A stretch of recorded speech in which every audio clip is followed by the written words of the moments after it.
Chers auditeurs, c'est bien la RTNC, chaîne nationale émettant de Kinshasa. Nous sommes avec le professeur Nico Omeyonga, analyste, économiste, nationaliste. Avec lui, nous parlons de Patrice Emery Lumumba, premier héros national de la République démocratique du Congo, assassiné le 17 janvier 1961. Avec lui, nous allons rappeler les notions de l'héroïsme. On va parler de Lumumba parce que pour beaucoup, ça fait du temps. Lumumba est parti, mais son nom est resté, les avenues, et c'est lui le père de l'indépendance. Bonjour, professeur Nico Omeyonga. Bonjour, messieurs les journalistes. Patrice Emery Lumumba, père de l'indépendance du Congo. En fait, un titre usurpé ou bien vraiment mérité? Non, je crois, à moins de faire preuve de cécité politique et même de surdité politique pour ne pas reconnaître les mérites et l'héroïsme de ce jeune homme, parce qu'il faut rappeler, quand il a mené son combat, il avait une trentaine d'années. Et il est un héros hors pair. C'est la raison pour laquelle vous voyez que Lumumba est célébré de partout. Et parfois même, je me rends compte qu'il est plus célébré à l'extérieur qu'à l'intérieur de sa propre patrie. Lumumba, c'est vraiment un héros parce qu'il a su braver le colonialisme qui, à l'époque, était caractérisé par une atrocité, une terreur que chacun de nous, quand je dis de nous, moi j'étais pas à l'époque, chacun des Congolais ne pouvait pas oser soulever son petit doigt pour dire le contraire ou contredire la pensée dominante qui était celle de la colonisation. Donc lui, c'est vrai, ils étaient nombreux, mais de la vie de tout le monde, il se trouve qu'ils soient les premiers d'entre eux, les meilleurs d'entre eux, qui a su faire et qui est devenu véritablement une menace pour les colons. Et voilà pourquoi on a précipité sa mort, parce qu'il gênait. Et il gênait tout le monde, et particulièrement les Occidentaux. Il fallait que l'on tue Lumumba. Il fallait trouver des Congolais pour exécuter la besogne. En fait, les Belges, les Occidentaux avaient peur de Lumumba, donc il fallait que les Congolais l'abattent. Il faut que les Congolais tuent Lumumba. Il fallait que les Congolais, entre parenthèses, arrivent à sauvager, à faire la sauvagerie sur cet homme-là. Il fallait que Lumumba disparaisse. Il fallait qu'il disparaisse parce que, vous savez, Lumumba, sa particularité, qu'il n'a pas mené un combat politique armé. Il avait seulement la force de la parole, la force de dissuasion, la force de conviction. C'est quelqu'un qui a mené son combat, c'était un véritable démocrate, mais qui a su à l'époque construire vraiment les sursaut patriotiques, s'aimer ce qui est resté jusqu'à ce jour, quelque chose, une sorte de bravoure hors du commun. Et pour les colons de l'époque, Lumumba, parce que une victoire armée, elle est éphémère, oui. Alors qu'une victoire des idées, ça enracine, ça se cristallise, et puis ça se cristallise et ça se répand de manière à empêcher les colons de vraiment pérenniser son plan machiavélique de suggestion et de domination du peuple congolais. Professeur Nico Omeyonga, les Belges et les Occidentaux, en tuant Lumumba, ils savaient qu'ils plongeaient l'avenir du Congo et de l'Afrique dans le noir. Oui, ils le savaient pertinemment bien, parce que c'est lui qui représente, parce qu'ils ont fait quoi? Bon, comme c'est lui qui représentait les destins nationaux, qui représentait l'espoir, si on éteint, pour eux, ils considéraient que la flamme de ce combat-là va s'éteindre parce que celui qui l'incarnait a disparu. Mais ce qu'ils ont ignoré est qu'ils l'ont tué physiquement, mais n'ont pas réussi à avoir raison sur ses idées, sur sa doctrine, sur son idéologie, ben qui jusqu'à ce jour, les gens se reconnaissent de Lumumba, et Lumumba ne s'appartenait pas à lui-même, et n'appartenait pas non plus aux Congolais, parce qu'il était un véritable panafricaniste. Les combats qu'il menait, c'était pour la libération, l'émancipation de l'Afrique tout entière. Voilà pourquoi, en Afrique, il est célébré comme héros dans le monde, partout. Il y a des universités qui portent les noms de Lumumba, de Ri, de tout ça.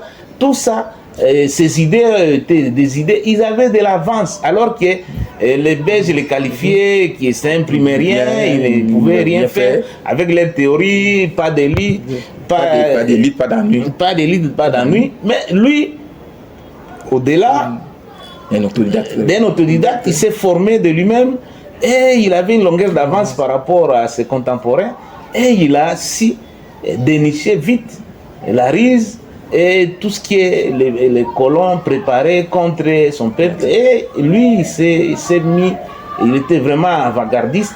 Et même, c'est la raison pour laquelle, même aux élections qui ont eu lieu par la suite, c'est lui qui était majoritaire. Il était majoritaire parce que les Congolais tout entiers se reconnaissaient en lui et ils épousaient totalement ses idées. Et pour les colons, on ne pouvait pas rester garder longtemps un nationaliste, un patriote, au risque de contaminer l'ensemble du peuple congolais et de s'éveiller et mettre fin au plan colonial qui était concocté par les Belges et pour l'appliquer sans heurts. Mais ils ont échoué parce qu'il y a eu quand même des Lumumbistes, parce que après ça ils sont restés combattre. Et même l'idée, le fait même de parler de Lumumba, à un certain moment c'était interdit, les gens devaient mourir, on devait arrêter les gens. Donc les dangers de Lumumba, ce n'était pas seulement la personne de Lumumba, c'était ses idées, c'était même son nom, parce qu'à ce moment-là, parler de Lumumba, les gens devaient se cacher. Et aujourd'hui, au moins, l'idée de Lumumba et son nom s'est libéré, tout le monde peut utiliser. En fait, c'est une sorte d'arme pour nous les Congolais, quand nous savons que nous avons Lumumba, nous avons Laurent Désiré Kabila, nous avons le 4 janvier, de quoi vraiment soutenir une véritable démocratie, un véritable nationalisme, un véritable sens de l'État. Le sens de l'État, parce que Lumumba lui-même, il avait un sens élevé de l'État.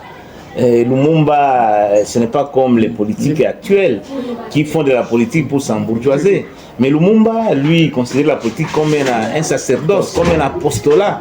Et c'est quelqu'un qui savait s'effacer, s'il avait le sens d'abnégation pour donner plus de chances au plus grand nombre. Et il se mettait au service de la République, au service du plus grand nombre.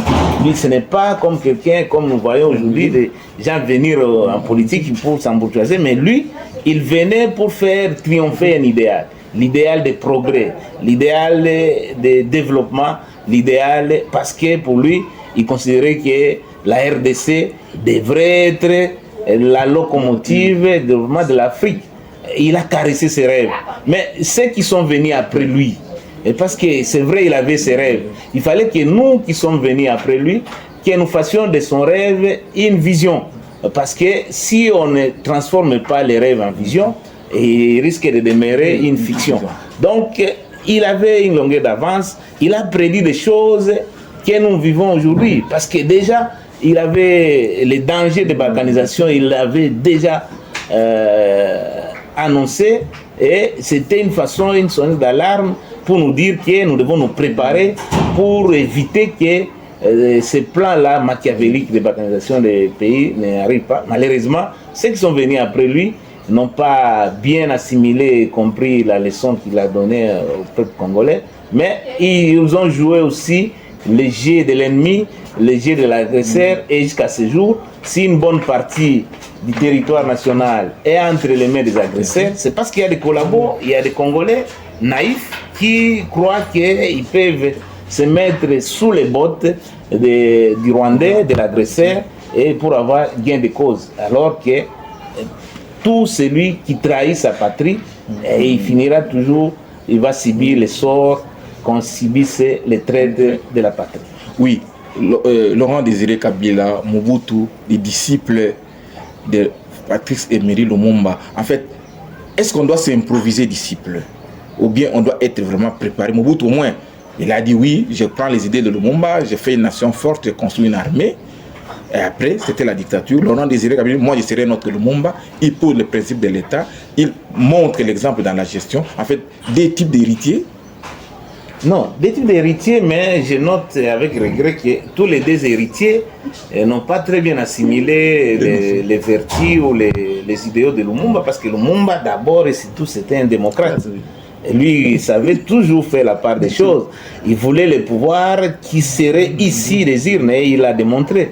Mais ceux qui sont ses disciples autoproclamés, mais je note qu'ils n'ont, s'ils ont peut-être épousé l'idée de patriotisme, nationalisme, international, mais dans la pratique politique, je ne vois pas qu'ils aient réellement suivi l'idéologie de Patrice Emery Lumumba. Parce que Emery Lumumba n'a jamais prôné la belligérance, il n'a jamais prôné la violence. Lui, il était pour les combats des idées, les combats pacifiques. Et voilà pourquoi il est célébré partout à travers le monde, parce que son combat, c'était autour des idées, autour des valeurs. Et que c'est pourquoi ces idées sont partagées par l'ensemble des Africains, mais aussi par une partie du monde extérieur, des Occidentaux comme des Orientaux, parce que les valeurs, c'était des valeurs supérieures qui résistent à l'épreuve du temps. Voilà, il est depuis 61 à ce jour, mais le lumumbisme est toujours vivant et vivace. Et tout le monde se reconnaît de Lumumba. Pas tout le monde, en tout cas une bonne partie des Congolais se reconnaissent de Lumumba, et d'autres Africains les célèbrent comme leur héros. Donc Lumumba cessait d'être un héros national, il est devenu un héros mondial. Oui, en fait, la mauvaise gestion d'aujourd'hui, les mauvaises pratiques, en fait, on attribue ça à Lumumba de nous avoir arraché l'indépendance. Il fallait qu'on reste dans la colonisation pour manger, pour être payé, plutôt que d'avoir arraché l'indépendance, de vivre dans la liberté. Non, ça c'est grave. S'il y a certains des Congolais qui osent penser et dire ces choses, ça c'est grave. Et il n'y a pas un délai pour acquérir sa liberté. Nous sommes nés libres et Dieu nous veut libres. Est-ce que vraiment, qui des Congolais peut continuer à dire que c'était précoce, on devrait être encore sous les bottes des colons, on devrait être dans la colonisation, et que la liberté telle que conquise par Lumumba, l'indépendance telle que réclamée, c'était précipité? Non, il n'y a pas de délai pour obtenir son indépendance. L'indépendance ou la liberté, c'est quelque chose qui s'acquiert dès sa naissance. Dieu qui nous a créés nous veut libres. On ne peut pas, rien de substantiel ne peut s'opérer dans l'oppression, dans la soumission, dans l'esclavage. C'est dans la liberté, c'est la liberté qui nous permet de nous épanouir, de nous exprimer et de créer, d'éclore notre génie créateur. Et donc, personne, et ça c'est ridicule, qu'il y ait encore des Congolais qui pensent que c'était précipité, c'était précoce, l'indépendance, et on devrait. Donc ces gens-là sont les adeptes du système qui voulaient que l'indépendance intervienne, alors que pendant cette période, quand vous regardez partout en Afrique, c'était l'indépendance. Peut-être je ne l'ai pas dit, même le général de Gaulle, en 1956, dans son discours, il avait trouvé que le Congo-Brazza devrait devenir libre. D'abord, regardez toutes les indépendances africaines, c'est dans les années 60. Peut-être il y a le Ghana qui a précédé un peu. Mais c'était à l'époque. Mais quand les gens disent que non, c'était précipité, pourquoi? Parce que c'était un mouvement de décolonisation qui a été de partout. C'est comme la perestroïka. Comme la perestroïka, on ne peut pas se mettre à la marge d'un mouvement comme celui-là. Et surtout un mouvement qui vous permet d'avoir l'indépendance, la liberté de penser, et la liberté de s'autodéterminer, de se définir. Donc il est hors de question de dire que c'était précipité. Au contraire, moi je dirais même que c'était vraiment, c'est venu un peu en retard. On aurait dû conquérir notre indépendance un peu plus tôt que 1960. Lumumba, père de l'indépendance, Lumumba, aujourd'hui plusieurs années assassiné. Est-ce que les Congolais ont vraiment compris l'essence de la lutte, du combat et de l'essence de l'indépendance que Lumumba a arraché pour nous et la gestion du Congo? Parce qu'il dit, je veux que l'on dise que l'avenir du Congo est heureux. Est-ce que nous, les bénéficiaires, nous les héritiers, nous faisons en sorte que l'avenir du Congo soit heureux? Non, malheureusement, parce que vous savez, dans tous les pays du monde, c'est l'élite qui est au cœur de la mutation sociétale. Malheureusement, nous avons une élite prédatrice. Ailleurs, c'est l'élite qui est... Parce que l'élite, pourquoi elle est vecteur de développement? Parce que l'élite, c'est elle qui comprend les enjeux, qui définit, qui fait ce que réellement veut la nation, ce dont nous avons besoin. Mais malheureusement, nous avons des élites, une élite de pacotille, une élite qui se préoccupe pour la survie. C'est l'instinct de survie qui, vous voyez, fait courir même. Parfois, je déplore que certains des professeurs d'université qui préfèrent se mettre sous les bottes des politiques pour avoir des avantages, pour avoir de l'argent. Non, je pense que nous devons plus grand et considérer que l'homme n'est pas seulement matériel. L'homme est tripartite. C'est l'âme, l'esprit et le corps. Donc, malheureusement, nous avons ramené l'homme à sa plus simple expression, ou considérer que tout ce qui nous préoccupe, ce sont les besoins existentiels, les besoins physiologiques, alors que nous devons faire mieux que ça. Et comme on n'a pas encore compris ces choses, comme les gens aussi n'ont pas encore compris que la politique, c'est l'art de rendre possible tout ce qui est socialement utile. Mais ici, les gens considèrent que la politique devient un pandémonium, un site de prédation où on peut venir et se remplir plein les poches et devenir riche plus vite. Les raccourcis aujourd'hui pour devenir riche, c'est la politique. Et nous sommes l'un des rares pays, si pas l'unique, où quand nous parlons des millionnaires, ce sont des hommes politiques, des gens politiques institutionnels. Soit qu'il a été président de la République, soit qu'il est président de la République, soit qu'il est ministre, soit qu'il est... Bref, alors qu'ailleurs, les véritables millionnaires, ce sont des entrepreneurs, les chefs d'entreprise. Les politiques qui ne sont que des serviteurs, ils viennent faire mandat. Mais nous avons une race de politiques qu'on appelle des carriéristes. Ils viennent faire carrière et ils considèrent la politique comme une profession, alors que la politique doit être un service, un sacerdoce, un apostolat. On vient pour servir. C'est-à-dire, vous devez d'abord avoir... C'est pourquoi, pour faire de la politique, vous devez d'abord avoir votre gagne-pain. C'est comme le prof Omeonga. Je suis professeur d'université, mon gagne-pain, c'est l'enseignement. Maintenant, je viens en politique, pas pour chercher de l'emploi, parce que je considère que la tribune qui est la mienne actuelle, elle est tellement réduite et que j'ai des idées fortes. Un idéal que je veux faire partager par un plus grand nombre. Je viens en politique parce qu'en politique, la tribune est assez large. C'est comme vous m'étendez le micro ici, je peux parler et atteindre un plus grand nombre de Congolais qui peuvent adhérer à ma vision, à mes idées. C'est ça la politique. Mais quand les gens ont échoué partout et ils viennent chercher de l'emploi en politique, voilà pourquoi, quand ils arrivent en politique, et premier réflexe, c'est de satisfaire tous les besoins existentiels et tout ça, de l'argent. Alors qu'ailleurs, je suis professeur, je gagne bien ma vie, j'ai ma maison, mais je viens là, c'est pour faire triompher les idées nobles et pour qu'elles soient partagées par un plus grand nombre de Congolais. Le professeur Nico Omeyonga, quand nous regardons la manière selon laquelle Lumumba a été tué, Laurent Désiré a été tué, Lumumba, Premier ministre, aussi compliqué par le président de la République et son chef d'état-major, Laurent Désiré Kabila, président de la République, trahi par les siens. Est-ce qu'il faut imaginer une politique congolaise, une manière de faire la politique congolaise avec ses lois? Lumumba, avec Kasavubu, il y a eu conflit de compétences jusqu'à livrer Lumumba. Est-ce qu'il faut imaginer un type politique, un modèle politique congolais à partir des expériences des non-héros? Naturellement. Si je peux excuser les Kasavubu, Lumumba de l'air, c'est normal. À l'époque, il faut voir que d'abord c'était des jeunes, mais qui n'avaient pas fait encore de grandes études. Mais nous, avec l'expérience, comme vous le dites, j'accepte que l'erreur est humaine. Mais s'il faut qu'il y ait des erreurs, il faut qu'il y ait de nouvelles erreurs. Mais comment nous pouvons commettre les mêmes erreurs?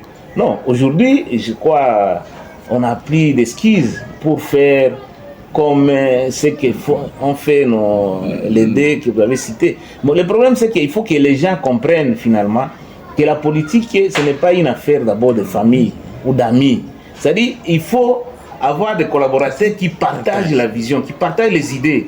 Parce que les hommes peuvent passer, les idées vont demeurer. Les institutions, les hommes peuvent passer, les institutions vont demeurer. Donc il faut arriver vraiment à formater idéologiquement des jeunes qui comprennent c'est quoi la politique. On vient en politique pourquoi? Parce qu'il y a des gens qui viennent en politique, pour eux, ils viennent en politique pour trouver de l'emploi.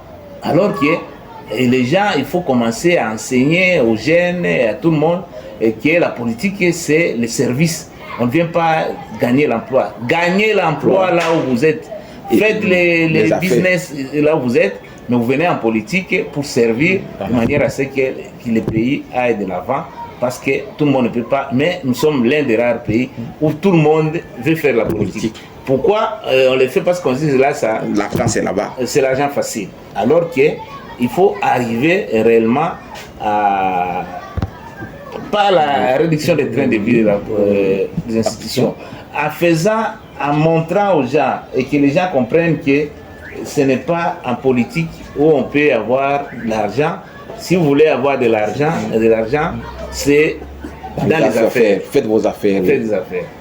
Oui, professeur Nico Meyonga, le 4 janvier 1959, le 16 janvier 2001, le 17 janvier 1961, l'histoire du Congo, son implication, son implémentation dans l'enseignement. En fait, il faut réécrire notre histoire. Il faut que nos enfants apprennent notre histoire. Il faut que l'école enseigne aux Congolais le 4 janvier, qu'ils enseignent Laurent Désiré Kabila et qu'ils enseignent Lumumba. Ça doit être un objectif, une priorité pour un Congo qui se veut libre, indépendant et souverain. Naturellement. D'ailleurs, on ne peut pas être, pour faire de la politique, entre autres, il faut maîtriser la géographie et l'histoire. C'est-à-dire, si on ne tire pas les leçons de l'histoire, on risque de la revivre. C'est le cas. Ces trois faits saillants, ces trois événements tragiques, mais mémorables, pourront nous servir pour que nous ne retombions plus encore dans ces travers. Malheureusement, les gens qui viennent en politique, les dirigeants, ne tirent pas les leçons du passé, parce qu'il faut toujours avoir une critique historique pour comprendre les enjeux actuels. Mais aussi, pour que nous ayons, parce que ces dirigeants-là viennent d'où? Viennent de la jeunesse. Mais il faut que cette jeunesse soit réellement formée. Il faut qu'ils comprennent, qu'ils sachent l'histoire réellement du pays, de manière à ce que, quand ils seront dans les affaires, qu'ils ne répètent pas les mêmes erreurs du passé. Mais si nous nous mettons, Seigneur, à enseigner ce qui a été Charlemagne, ce qui a été roi Louis XIV et tout ça, et les histoires, c'est bien, ça peut être à titre supplétif, mais les gros de notre histoire doit être congolaise. Et nous avons beaucoup de choses à apprendre à nos enfants, à nos étudiants, à nos élèves, de manière à ce qu'ils apprennent l'héroïsme, ils apprennent le patriotisme, de manière à ce qu'ils considèrent que la patrie c'est quelque chose de plus précieux que toute autre chose. Donc la mort ou la patrie. La mort ou la patrie. Et quand on aura, même les militaires qui s'y disent, donc il faut que nous tous, nous devenions comme les militaires qui sont sous les drapeaux, pas seulement pour prendre les armes, mais pour inculquer ces valeurs, ce patriotisme, ce sens de sacrifice et d'abnégation, de manière à ce que demain, nous ayons de bons dirigeants qui soient patriotes, qui soient intelligents. Voilà pourquoi je dis, nous avons besoin de dirigeants technopolitiques, qui ont l'éthique, l'expertise, et qui ont le sens de l'histoire, qui ont le sens de l'État, et ainsi, n'importe qui ne peut pas devenir ministre, n'importe qui ne peut pas devenir président de la République. Mais ici, on s'improvise, comme disait Papa Maderez, mais moi, chancelier Kopamba. Non, la politique est d'essence élitiste depuis la Grèce antique, l'Égypte antique. Ceux qui devenaient des rois, ceux qui devenaient des chefs, c'était la crème, des gens qui représentaient, qui incarnaient des valeurs. Mais nous ici, on prend des barbares, ce sont là, ceux-là qui nous dirigent. Alors, si vous êtes dirigé par des barbares, rien de substantiel ne peut venir. Il faut qu'il y ait un véritable casting. Il faut qu'on sélectionne des gens qui ont de l'éthique et de l'expertise et qui ont le sens de l'État, qui sont prêts à se sacrifier pour l'État, qui sont prêts à se sacrifier pour un grand nombre. C'est à ce prix-là que nous aurons de véritables politiques et le pays pourra aller de l'avant parce que au moins les gens auront vraiment imprimé, assimilé et le lumumbisme dans son sens noble et le faire imprimer pour le plus grand nombre. Merci beaucoup, professeur Diko Meyonga. En ce mois de martyrs qui finit, on a parlé de Lumumba, mais on avait d'abord commencé à parler du 4 janvier, du 16 janvier avec Laurent Désiré Kabila, et on finit avec le 17 janvier.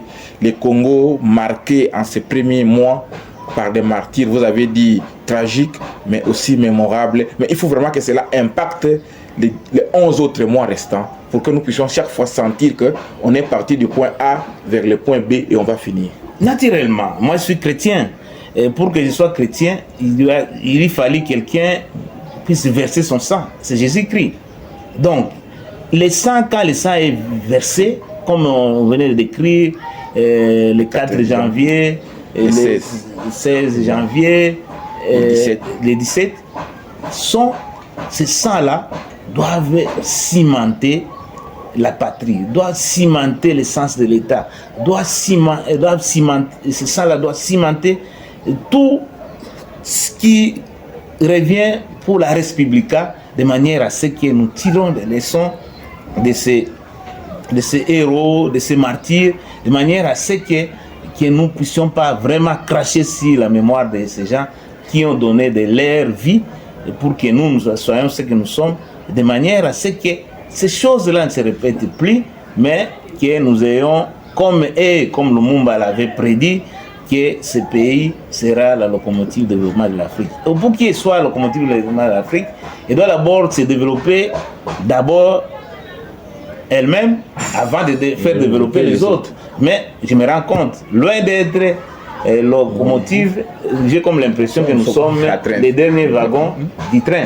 Donc il faut que Lumumba, je m'imagine pendant que nous tournons cette émission, Lumumba comme Kasavubu sont en train de se remuer dans leur tombe, si tant est qu'ils en ont une, pour dire que non, comment après autant d'années, après 65 ans, mais comment ces gens continuent toujours à patauger et à faire les surplaces. Et même, on est même descendu encore plus bas que ce que là où nous étions. Donc il est temps que nous prenions conscience que l'élite du savoir, l'élite de l'avoir et l'élite du pouvoir fassent une synergie de manière à ce que le sang qui a été versé nous serve de leçons, de boussoles pour que nous fassions mieux, parce que ce pays s'y mérite mieux et il n'est pas normal qu'à ce jour, après 65 ans, que nous soyons occupés par un petit pays et qu'il y ait une bonne partie de notre territoire soit entre les mains des Rwandais, alors que nous avons l'ambition et la vocation d'être un leader naturel de l'Afrique centrale et même de l'Afrique tout entière. On va finir, professeur Nico Muyonga. Est-ce que le fait d'avoir amené ce qu'on appelle la dent de Lumumba peut impliquer ou inculquer un certain esprit d'un Lumumba présent au Congo? Ça, vous avez totalement raison. Vous savez, nous sommes des Bantous. Tout le temps, on parlait, c'est pas cette dent que moi je pense qu'on a vraiment mis un terme au deuil, parce qu'il plairait quelqu'un sans cimetière. Maintenant, avec cette dent, moi je pense que ça doit être un symbole pour réellement rallumer le combat de Lumumba, pérenniser sa vision et faire de ce pays vraiment un sanctuaire de la paix et vraiment et de la bonne gouvernance, parce que Lumumba lui-même, déjà à son époque, imprimait la bonne gouvernance. Il était farouchement opposé à la prédation, farouchement opposé à la corruption, qui est devenue malheureusement aujourd'hui le sport national. Il faut que vraiment à cette journée de, pas commémoration, mais de célébration de l'héros national, que nous sassions faire la part des choses et que nous fassions ce que lui il nous a légué comme héritage, d'avoir l'unité nationale, d'avoir la bonne gouvernance, d'avoir le sens de l'État et d'être serviteur de la République. Partout où on se retrouve, qu'on donne le meilleur de nous-mêmes pour l'intérêt de la République. Merci beaucoup, professeur Nico Muyonga, d'avoir donné de votre temps à la République et de parler franchement de Patrice Emery Lumumba, premier héros national et grande lampe ou un grand phare pour la République démocratique du Congo. Merci, professeur Nico Muyonga. C'est moi qui vous remercie pour l'occasion et l'opportunité que vous m'offrez de m'adresser à mon peuple. Et c'est vraiment, comme vous le dites, vous êtes la chaîne nationale, l'œuvre exclusive du peuple congolais. Faites passer toutes les tendances, tous les courants de pensée, les opinions, parce que c'est dans la contradiction qu'on peut construire véritablement notre pays et arriver à la cohésion nationale, parce que dans la pensée unique, ça va nous tirer encore vers le bas, mais dans la contradiction, sous l'arbre par l'arbre. Et j'en profite pour demander aux uns aux autres pour que le dialogue national inclusif, t'as entendu, devienne une réalité, de manière à conjurer les péchés de division, de guerre, et faire un exorcisme collectif pour que nos frères du Nord Kivu, du Sud Kivu, de Ituri, reprennent, se retrouvent dans l'unité nationale, parce que l'unité nationale, que ce soit Lumumba, que ce soit Laurent Désiré Kabila, et même les martyrs de l'indépendance, ils se sont sacrifiés pour l'unité nationale. Il faut que l'unité nationale ne devienne pas seulement déclamatoire, mais que l'unité nationale devienne factuelle. Merci beaucoup, professeur Nico Muyonga. C'est moi qui vous remercie. Okay.